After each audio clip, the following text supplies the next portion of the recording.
खारपान पट्ट्यामुळे जमिनीची खालावत चाललेली पोत व त्याचे मानवी जीवनावर परिणाम.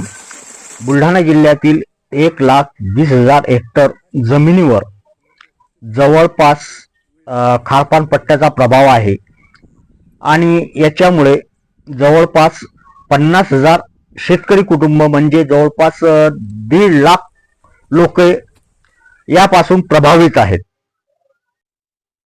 बुलढाणा जिल्ह्याचा जर आपण विचार केला तर बुलढाणा जिल्ह्यामध्ये घाटाखाली आणि घाटाच्या वर अशी 2 भागांमध्ये विभागणी आपली केल्या जाते आणि बुलढाणा जिल्ह्यातल्या घाटाखालील भागामधून पूर्णा नदी वाहते. पूर्णा नदीच्या दोन्ही काठाच्या बाजूने जे काही गाव वसलेले आहेत हा सर्व भाग खारपान पट्ट्यामध्ये मोडतो. आता ह्या खारपान पट्ट्याचं एक वैशिष्ट्य असं आहे का याच्यामधलं क्षारांचं प्रमाण या जमिनीमध्ये खूप आहे. पाणी इथलं हार्ड आहे आणि या जमिनीमध्ये पाणी मुरण्याचं प्रमाण जे आहे दिवसेंदिवस कमी होत चालले आहे. ह्या जमिनी हार्ड होत चालल्या आहेत आणि त्यामुळे ह्या जमिनी जर सुधारायच्या जर आपल्याला असतील तर सर्वात जास्त सेंद्रिय शेतीचा किंवा नैसर्गिक शेतीचा अवलंब आपण करायला पाहिजे. पण नेमकं या अतिरसायनांच्या आणि अति रासायनिक खते आणि अति रासायनिक औषधं आणि अति रासायनिक तणनाशकाच्या वापरामुळे या जमिनीवर विपरीत परिणाम होत चालले. आता जमिनीचं आरोग्य तर ढासळलंच पण त्यासोबतच मानवी आरोग्य सुद्धा धोक्यात येत चाललेलं आहे या खारपान पट्ट्यामधलं. विशेषतः या भागामधलं जे पाणी जमिनीमध्ये मुरतं ते मुरल्याच्या नंतर पाणी पिण्याचे जे काही स्रोत आहेत त्या स्रोतामध्ये सरळ नायट्रेटयुक्त पाणी जातं आणि त्यामुळे मग किडनीचे आजार जास्त या ठिकाणी बळकावल्याचं आपण सर्वांना माहीतच आहे. म्हणून दिवसेंदिवस हे जे काही विपरीत हानी या रसायनांच्या वापरामुळे होत चाललेली आहे ती कुठेतरी आपल्याला आता बदलवण्याची वेळ आलेली आहे. म्हणून या खारपान पट्ट्यामध्ये नैसर्गिक शेती किंवा सेंद्रिय शेती रासायनिक खतांचा वापर हळूहळू कमी करून त्याऐवजी जर आपल्याला सेंद्रिय खतं, हिरवळीचे खतं, पिकांची फेरपालट ह्या जर काही उपाययोजना आपण जर केल्या तर त्यामुळे आपल्या जमिनीमधलं क्षारांचं प्रमाण कमी होईल आणि पाण्यावाटे जे काही पिण्याच्या पाण्याच्या स्रोतांमध्ये जे नायट्रेटचं प्रमाण वाढत आहे ते कुठेतरी आपल्याला थांबवता येईल.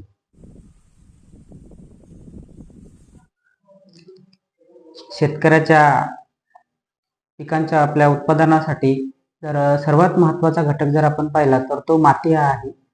आणि मातीच्या बाबतीत जर आपलं बोलायचं झालं तर मातीमध्ये जे मूलद्रव्य उपलब्ध असतात आणि वेगवेगळे सूक्ष्मजीव उपलब्ध असतात त्याचबरोबर शेतकरी काही भरखतं काही जोरखतं देतात आणि या सर्वांचा परिणाम म्हणून एकत्रित उत्पादन वाढीमध्ये या सर्वाचा आपल्याला परिणाम दिसून येतो. तर सध्याची जर का आपली परिस्थिती जर पाहिली तर आपल्या तालुक्यामध्ये काळी कापसाची जी मृदा आहे ज्याला आपण भारीची जमीन म्हणतो हिचं प्रमाण आपल्याकडे जास्त आहे आणि ह्या जमिनीमध्ये नैसर्गिकरित्या चिकण मातीचं जे प्रमाण आहे ते जास्त असतं. आणि चिकण मातीचा एक गुणधर्म असतो की ही जमीन याच्यामध्ये पाणी धरून ठेवते आणि त्यामध्ये नैसर्गिकरित्याच हवेचं प्रमाण कमी असतं. तर ह्या हवेचं प्रमाण कमी असल्या कारणाने आपल्या जमिनीमध्ये बरेचदा मर वगैरे रोग सारखे दिसून येतात. म्हणजे होतं काय तर आपल्या जमिनीमध्ये आवश्यक जी हवा राहते ती पिकाला उपलब्ध होऊ शकत नाही आणि त्या पिकाला उपलब्ध होऊ शकत नसल्या कारणाने आपल्याकडे वेगवेगळे जे सूक्ष्मजीव जे हानिकारक असतात वेगवेगळे रोगाला कारणीभूत असतात अशाची वाढ जास्त होत असते. आणि जे आपल्याला जमिनीला जे किंवा पिकाला मूलद्रव्य उपलब्ध करून देणारे जे सूक्ष्मजीव असतात तर त्याचं जे प्रमाण आहे ते त्याच्यामध्ये खूप कमी झालेलं आहे. तर जमिनीचा एकूणच काय तर आपला भौतिक गुणधर्म जमिनीचे रासायनिक गुणधर्म आणि जमिनीचे ज्याला जैविक गुणधर्म म्हणतो असे आपल्या जमिनीचे कमी होत आहेत. आणि त्याला कारण एक आहे की आपल्या जमिनीमध्ये जे पाणी धरून ठेवण्याची क्षमता आहे ती आपल्या जमिनीची जास्त आहे. तर ह्याच्यामध्ये काय होतं भौतिकमध्ये की आपल्या जमिनीमध्ये जो आपला पीएच असतो ज्याला आपण सामो असं म्हणतो तर हा पीएच हा साधारणतः आपल्याकडच्या जमिनीमध्ये हा 8च्या वर आहे आणि याचा अर्थ की आपली जमीन जी आहे ती विम्लधर्मी आहे. अशा जमिनीचा जो आपला महत्वाचा प्रॉब्लेम असा असतो की आपल्या जमिनीमध्ये क्षाराचं प्रमाण हे वाढतं आणि म्हणून आपल्याकडच्या जमिनीला क्षारफळ जमिनी असं सुद्धा म्हणतात. खारपान पट्टा आपल्या भागाला असं त्यामुळे म्हटलं जातं. जमिनीमध्ये काय होतं की जमिनीमध्ये पाणी जास्त राहिल्यानं जे जमिनीच्या आतले जे क्षार आहेत ते पृष्ठभागावर येतात आणि जमिनीवर एक पांढरा क्षाराचा थर तयार होतो आणि ह्याच्यामुळं पिकाच्या वाढीवर त्याचा विपरीत परिणाम होतो. पिकाच्या मुळाच्या भोवती जर का क्षार राहिले तर त्याच्यामध्ये त्या जे पीक आहे, जे झाड येतं ते योग्यरित्या जे मूलद्रव्य आहेत, जे आवश्यक अन्नद्रव्य आहेत ते त्याला उपलब्ध होऊ शकत नाही किंवा ते घेण्यामध्ये त्याला अडचणी येतात. आणि ह्याच्यामुळं क्षारतेचं प्रमाण आपल्या जमिनीमध्ये वाढत आहे याच्यामुळं. आणि त्याचबरोबर जमिनीमध्ये सूक्ष्मजीवाचं प्रमाण सुद्धा त्याच्यामुळं कमी होत आहे. तर ह्याच्यामध्ये आणखी एक दुसरा महत्वाचा जो भाग आपण याच्या बाबतीत म्हणू तर आपल्या जमिनीमध्ये भुसभुशीतपणा राहत नाही. आणि भुसभुशीतपणा हा म्हणजे याच्यामध्ये आतलं जे वातावरण आहे जमिनीमधलं ते हवा खेळती राहिली पाहिजे त्याच्यामध्ये. साधारणतः विज्ञान असं सांगतं की आपल्या जमिनीमध्ये एकूण जो 100% भाग असतो त्यातला 45% जो भाग आहे तो खनिज पदार्थाचा असतो, 5% भाग हा सेंद्रिय पदार्थाचा असतो. त्याच्यामध्ये 25% हे पाण्याचं प्रमाण आणि 25% हवेचं प्रमाण असलं पाहिजे. आणि तसंही एक दुसरा असा मुद्दा आहे की आपल्या जमिनीमध्ये वाळू, पोयटा जमीन आणि चिकण मातीचं प्रमाण हे सारखं जेव्हा असते तेव्हा जमिनीमध्ये हवा खेळती राहते. पण आपल्याकडे काय झालेलं आहे की आपल्या जमिनीमध्ये चिकण मातीचं प्रमाण जास्त असल्या कारणानं हवा खेळती राहते. आणि मग अशा वेळी काय होतं का आपलं महत्वाचं जबाबदारी अशी बनते की आपल्या जमिनीमध्ये हवा खेळती राहण्यासाठी आपल्याला सगळ्यात महत्वाचे प्रयत्न करायचे आहेत. याच्या बरोबरच आपल्या जमिनीमध्ये जो सेंद्रिय पदार्थाचं जे प्रमाण आहे ते अत्यंत कमी झालेलं आहे. आणि सेंद्रिय पदार्थाच्या प्रमाणामध्ये विज्ञानामध्ये असा एक नियम आहे की तुम्ही आपल्या शेताचा जो पीक आहे त्या पिकाचे 3 भाग करायचे. वरचा जो भाग आहे जो आपण कणीस वगैरे किंवा शेंगा वगैरे ह्या मानवाच्या उपयोगासाठी, मधला जो पार्ट आहे तो जनावरांसाठी आणि जो खालचा पार्ट आहे तो आपण जमिनीला दिले पाहिजे. आपल्या भागामध्ये क्लीन कल्टिवेशन म्हणजे एकदम म्हणजे साफ ठेवतो आपण जमीन आणि जमिनीला पाहिजे त्या प्रमाणात आपण देत नाही जमिनीला. त्याच्यामुळे काय झालं की जे भरखत आपण देत असो त्याचं प्रमाण कमी झालेलं आहे. तर हे वाढवण्यासाठी या सगळ्याचा परिणाम असा झालेला आहे की जमिनीचा जो सेंद्रिय कर्ब आहे तो सेंद्रिय कर्ब जमिनीचा हा साधारणतः आपल्या जमिनीमध्ये जर पाहिला तर तो सरासरी 0.3% एवढा आहे. तो 1%च्या वर जर समजा असला तर आपल्या जमिनीमध्ये जे जे अन्नद्रव्य आपण टाकू किंवा वेगवेगळे खतं देऊ ते जमिनीपासून पिकाला उपलब्ध होण्याचं जे प्रमाण आहे ते वाढते आणि त्याच्यामध्ये सजीवाची हे पण वाढते, संख्या पण वाढते. थोडक्यात काय तर सेंद्रिय पदार्थ जमिनीला देतो म्हणजेच काय तर आपण सजीवांसाठी खाद्य देतो आणि हे खाद्य कुठंतरी आपण देणं बंद केलेलं आहे किंवा कमी केलेलं आहे. आणि या सर्वाचा परिणाम आपल्याला आता जी उत्पादकता आहे जमिनीची ती कमी झालेली आहे. साधारण जर आपण 1960 पूर्वीच्या जमिनी जर पाहिल्या तर त्याच्यामध्ये जमिनीचा जे सेंद्रिय पदार्थ होते ते जास्त होते. पण आता जर आपण पाहिले 1960 नंतर हरित क्रांतीनंतर पहिल्यांदा खतांचा वापर सुरू झाला. तर सुरुवातीला खतं ज्यावेळेस देत असत तर त्या खतामध्ये साधारणतः 1 किलो जर का खत आपण जमिनीला दिलं रासायनिक खत तर त्याच्यापासून आपली जमीन 15 किलो आपल्याला अन्नधान्य द्यायची. पण आताची परिस्थिती अशी की आपण जर का 1 किलो खत दिलं तर आपल्याला 5 किलो आपली जमीन अन्नधान्य देते. म्हणजे याचा अर्थ काय तर जमिनीची जी उपजाऊपणा आहे किंवा जमिनीची जी उत्पादकता आहे किंवा ज्याला आपण तिची जी क्षमता आहे तर ती कमी झालेली आहे. आणि ह्या सगळ्यांचा एक हे पण असं म्हणता येईल आपल्याला की आपल्या जमिनीचा जो मूळचा जो गुणधर्म आहे पाणी धरून ठेवण्याचा हा मोठ्या प्रमाणात त्याला कारणीभूत असल्याचं असं वाटतं. या खारपान पट्ट्यामधल्या जमिनीच्या बाबतीत जर आपण विचार केला तर काही व्यवस्थापनाच्या ज्या पद्धती आहेत या व्यवस्थापनाच्या पद्धतीमध्ये शेतकरी बंधूंना बदल करण्याची गरज निर्माण झालेली आहे. प्रथमतः शेतकरी बंधूंनी आपली जमीन जी कडक होत आहे किंवा दिवसेंदिवस यामधलं क्षारांचं जे प्रमाण वाढत आहे त्याकरिता सेंद्रिय खताचा वापर या जमिनीमध्ये वाढवणं अतिशय महत्वाचं आहे.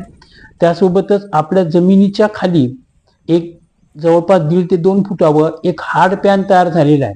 हा हार्ड पॅन ब्रेक केल्याशिवाय या जमिनीमधला निचरा सुधारणार नाही. मग त्यासाठी मोल प्लो म्हणून एक येतो, एक तो शनीचा नांगर आपण ज्याला म्हणतो की तो जमिनीच्या आतमध्ये जवळपास 2 ते 2.5 फुटापर्यंत जातो आणि आतमधला जो काही हार्ड पॅन आहे जमिनीचा हा हार्ड पॅन ब्रेक केला जातो आणि मग या जमिनीमधला पाण्याचा निचरा सुधारेल. त्यासोबतच प्रत्येक शेतकऱ्यानं आपल्या जमिनीमधला पाण्याचा निचरा कसा योग्य होईल याकडे आवर्जून लक्ष देणं गरजेचं आहे. जोपर्यंत या जमिनीमधला पाण्याचा निचरा सुधारणार नाही तोपर्यंत आपल्याला हवे तशी पिकांचं उत्पादन या ठिकाणी येणार नाही. पीक पद्धतीमध्ये एकच एक पीक पद्धती न घेता आंतरपीक पद्धतीचा अवलंब करणे, मिश्र पीक पद्धतीचा अवलंब करणे, रासायनिक खतावर औषधांवर अवलंबून न राहता सेंद्रिय खतांचा वापर जास्तीत जास्त करणे, ह्या सुधारणा जर आपण शेतकरी वर्गांनी जर केल्या तर या खारपान पाणीपट्टा हा सुद्धा भविष्यात आपल्याला जो लागलेला कलंक आहे हा आपण दूर करू शकतो. आपला जमीनचा कर्ब खालावला, त्यामुळे सेंद्रियमध्ये तुम्हाला उत्पादन येत नाही. रासायनिकमध्ये आपण जबरदस्ती खत टाकून हे ते टाकून उत्पादन घेत असतो. तर त्यासाठी शेतकऱ्यांनी म्हणजे कर्ब वाढायसाठी नेमकं काय केलं पाहिजे? तर एक म्हणजे कचरा मल्चिंग केली पाहिजे किंवा आपली जमीन झाकलेली असली पाहिजे. एक तर आपण विदर्भाच्या अशा पट्ट्यामध्ये आहे की 3-4 महिन्यासाठीच आपली जमीन झाकलेली असते आणि नाही तर उन्हाळ्यामध्ये पूर्ण शेती आपली उघडी असते. त्यामुळे कर्ब हा सगळा उडून जातो. आणि अधिक प्रॉब्लेम शेतकऱ्यांना असे येतात की समजा काही कीड आलं, काही रोग आला, तर त्यासाठी शेतकऱ्याच्या निविष्ठा ऑलरेडी पहिले तयार पाहिजेत. जर तुम्हाला सेंद्रिय शेती नैसर्गिक जैविक जर करायची असली तर त्यासाठी काय होते की काही काही बऱ्याचशा निविष्ठा अशा असतात की त्या 3 महिने लागतात, 2 महिने लागतात, 15 दिवस लागतात. तर शेतकरी तेवढा टाईम थांबायला तयार नसते. तर मी 4-5 वर्षामध्ये बऱ्याचशा अशा निविष्ठा अशा त्यातल्या शोधून काढल्या की बा लगेचच्या लगेच वापरता कशा येतील, की आपल्याला बा तुरंत आज अळी दिसेल उद्या स्प्रे करायचा आहे, तर त्यासाठी आपल्याला निविष्ठा कोणती तयार करू आपण इन्स्टंट. तर मी अशा प्रकारच्या 4-5 अशा निविष्ठा त्यासाठी प्रामुख्याने समोर घेतल्या. आतापर्यंत जवळपास मी 63 प्रकारच्या निविष्ठा बनवून पाहिल्या. पण सर्व निविष्ठा सर्व शेतकरी नाही बनवू शकत आणि त्यासाठी ड्रम खूप लागतात, मेहनत बी खूप लागते. कधी कधी ते करावंसं बी नाही वाटत, काऊन की वाज बी तेवढाच येते. तर आपल्याला तात्पुरत्या ज्या लागतात, तर समजा आता अळी येत असली, समजा आता हा हरभरा आहे, त्या हरभऱ्यावर ज्या अळीसाठी मी मागच्या वेळेस कापूर गुळ आणि गोमूत्राचा स्प्रे घेतला होता. त्यामुळे फुटवा बी चांगला आला, न्यूट्रिशनचं बी काम झालं आणि बुरशीचं पण काम झालं आणि अळीचं पण काम झालं. तर अशा प्रकारची निविष्ठा, हे कशा निविष्ठा आपल्या रात्री आपण तयार करतो, दुसऱ्या दिवशी आपण स्प्रे करू शकतो. दुसरी एक अशी की समजा जर दमट वातावरण असेल, बुरशीजन्य समजा वातावरण तयार होत असेल, तर त्यासाठी डायरेक्ट दूध आणि गूळ आणि अंडे याचा एक स्प्रे लगेच घ्यायचं, लगेच तयार करायचं आणि लगेच स्प्रे मारून टाकायचा. त्याचा रिझल्ट चांगला येते. दुसरी गोष्ट म्हणजे की शेणखत. तर मी प्रामुख्याने समजा बैलाचं आणि आपल्या बकरीचं शेणखत वापरतो. तर शेणखत वापरताना बी त्या शेणखताची क्वालिटी कशी चांगली वाढेल, तर त्यासाठी मी प्रामुख्याने त्यामध्ये गोकृपा अमृत झालं, डिकम्पोजर झालं, हे त्या शेणखतावर टाकतो. आणि 1-1.5 महिन्यासाठी 2 महिन्यासाठी तसाच तो ढीग, म्हणजे 3-3 महिन्याचे वेगवेगळे सेपरेट गंज करतोच ना, जे काही निघते ते एका वेळेस पूर्ण एका ठिकाणी टाकत नाही. तर खरीपचा अलग, रब्बीचा अलग, उन्हाळीचा अलग, तर प्रत्येक याच्यावर ते टाकून द्यायचं 200-400 डझन, म्हणजे रिकाम पण असलं त्यावेळेस. आणि त्याची क्वालिटी एकदम पूर्ण असं चहापत्तीसारखी होऊन जाते आणि त्या खताची गुणवत्ता सुद्धा चांगली वाढते. आणि त्यात काय होते की जे जीवाणू पाहिजेत आपल्याला, की मायकोरायझा, मेटॅरिझम, जे सूक्ष्म जीवाणू पाहिजेत, हे त्याच्यामध्ये प्रामुख्याने खूप मोठ्या प्रमाणात वाढतात. आणि राहिला एक मेन कर्बासाठी, तर तुम्ही जास्तीत जास्त त्यासाठी म्हणजे कचरा मल्चिंग, जमीन जितकी झाकेल ठेवसान तेवढं चांगलं. दुसरी म्हणजे शेणखताचा वापर आणि तिसरं सोबतीले जीवामृत झालं, म्हणजे त्यामुळे जीवाणू तुमचे चांगले डेव्हलप होतील. गोकृपा अमृत झालं, त्यामध्ये सुद्धा खूप सारे जीवाणू आहेत, त्याचा सुद्धा वापर तुम्हाला करता येईल. स्प्रेइंगसाठी सुद्धा जीवामृताचा वापर आणि गोकृपा अमृतचा वापर करता येईल. हे जर वापरलं तर तुम्हाला 99% तरी कोणत्याही दुकानातून विकत आणायच्या किंवा रासायनिकच्या कोणत्याही याची गरज पडणार नाही. फक्त यामध्ये एकच लिमिटेशन असं असते की तुमचं कंटिन्युअसली स्प्रेइंग होणं गरजेचं आहे. म्हणजे अमावस्या, पौर्णिमा हा जो कालावधी असते, त्यामध्ये जर तुम्ही स्प्रेइंग केलं तर तुमचे कीड रोग यावर तुम्ही चांगल्या प्रकारे अटकाव करू शकता. आणि थोडंसं प्रिव्हेंटली वापरायचं असते, तरच तुम्ही ते तुमच्यासाठी फायद्याचं राहील. आणि दुसरी गोष्ट म्हणजे कीड रोग आणि बुरशी हा जो विषय आहे, तर हा विषय आपल्याला रासायनिकवाल्यांनी म्हणजे थोडासा वेगळ्या पद्धतीनं आपल्या पुढे मांडला. पण मला असं वाटते आणि मला इतकं समजते की जे रासायनिक जे बुरशी किंवा जे काही त्याची डिफिशियन्सी आहे, तर हे प्रामुख्याने तुमच्या न्यूट्रिशनमुळे येते. जर तुमच्या झाडामध्ये जर न्यूट्रिशन चांगल्या प्रकारे जर असलं, तर कोणत्याही प्रकारच्या किडी, रोग आणि बुरश्या हे त्याच्यावर येत नाही. आणि कसं आहे की डिफिशियन्सी काही काळ जर राहिली तर ते तुमच्या रोगामध्ये कन्वर्ट होते. तर त्यामुळे झाडाला कोणती म्हणजे न्यूट्रिशनची जर कमतरता नाही पडली, तर तुमचं झाड कोणत्याही प्रकारे रोगाला, किडीला, कशालाच ते बळी पडत नाही. त्यामुळे न्यूट्रिशनवर भर देणं खूप महत्त्वाचं आहे. आणि न्यूट्रिशन चांगलं भेटण्यासाठी तुमचा कर्ब असणं हा सुद्धा गरजेचा आहे. त्यासाठी मी प्रामुख्याने जास्तीत जास्त शेणखताचा वापर केला, जीवामृताचा वापर केला आणि कचऱ्याचा वापर केला. मी कधीही माझ्या शेतातलं कोणतंही काळी कचरं एक तर म्हणजे जाळत नाही, दुसरी गोष्ट म्हणजे बाहेर नेऊन टाकत नाही, सगळं जागच्या जागी असते. त्यामुळे तो कर्ब वाढीसाठी थोडंसं फायदेशीर झालं. आणि दुसरी